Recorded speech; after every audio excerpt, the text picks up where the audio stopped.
What's going on, baseball fanatics? Jeremy Laracuente here for the Baseball Banter Broadcast, and we continue our series here looking at top 5 landing spots for several key free agents. As we look on this particular episode, we look at the case for Corey Dickerson.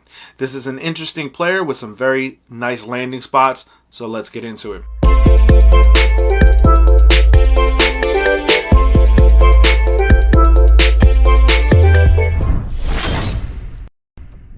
As we look at the number 5 team on my list, it is that of the San Diego Padres. I think that there's an opening in San Diego that could easily be filled by a guy like Corey Dickerson. This is a sleeper pick for a Gold Glove caliber defender, as well as a guy who could slot in very nicely in a very loaded lineup. I think when you surround him with players like Fernando Tatis Jr., Manny Machado, Eric Hosmer, as long as he stays there, this could be a player who easily will help this team grow and become an even deeper lineup. Now, Petco Park is an expansive ballpark, but I think that Corey Dickerson has the ability to play Gold Glove caliber defense and also elevate the defense of those surrounding outfielders.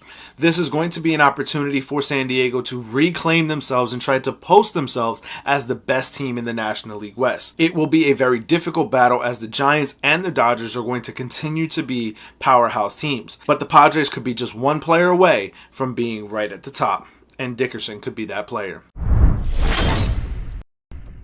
Now, as we look at the number 4 team on my list, it is that of the Chicago White Sox. I think that when you look at Chicago, again, defense and hitting ability, as well as a guy who can hit for power, could very easily slot in to this White Sox lineup. This is a powerful and deep lineup, and I think that adding a guy like Dickerson will only make that lineup better. The American League Central Division is likely going to be the White Sox race to lose, but there is an opportunity by re-solidifying and adding more with a guy like Corey Dickerson that they could solidify themselves and place themselves as the top team in the American League Central and lock it down from opening day. Now, as we look at the number 3 team on my list, we remain in the American League Central with that of the Cleveland Guardians, formerly known as the Indians. Yes, this is an interesting selection, as I do think that the Guardians are going to go through somewhat of a rebuild, and bringing in a guy like Corey Dickerson could seem counterproductive to that measure. However, when you look at the fact that they still will have to play 162 games, bringing in a guy, a veteran player who knows himself, who understands his game and his approach at the plate, this will always be a very good move. Similar to how the Indians last season brought in Eddie Rosario, after which time they flipped him to the Braves, and he was a very valuable commodity at the deadline. The Guardians could easily find themselves in the same exact boat by bringing in a guy like Corey Dickerson. Now, the number 2 team on my list is that of the San Francisco Giants. The Giants are going to have an opportunity to bring in a guy like Corey Dickerson, place him in left field, and really solidify a very good lineup. This is also a way to try to help push your team and kind of separate yourselves once again from the pack of the Dodgers and the Padres.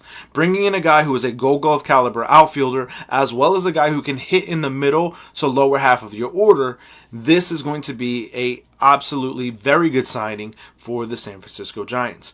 Bringing in a guy like Dickerson can help even out that lineup, especially with the fact that you're going to be losing Buster Posey. And Posey had a renaissance, a bounce back type of a year in 2021, so you're going to have to make up some of that lost production. Corey Dickerson could very easily be a guy who helps build back that production. Now, as we look at the number 1 team on my list, it is that of the Philadelphia Phillies. I think that the Phillies have a very good lineup going into 2022, but they're going to have a vacancy in left field with Andrew McCutchen leaving as a free agent. Bringing in a guy like Corey Dickerson can help lengthen that lineup, as well as being a Gold Glove caliber defender in a smaller ballpark like Citizens Bank Park. You fill him into that lineup behind guys like Bryce Harper, Rhys Hoskins, Alec Bohm, and now you have a guy who is really going to help boost the lower half of the lineup for the Philadelphia Phillies. I also think that by bringing in Corey Dickerson, you add to a very solid corner outfield set with he and Bryce Harper. I also think he will bounce very well off of Harper and start to feed off of his approach, especially at the plate. Going into 2022, this could be a very valuable commodity for the Philadelphia Phillies in a very difficult division.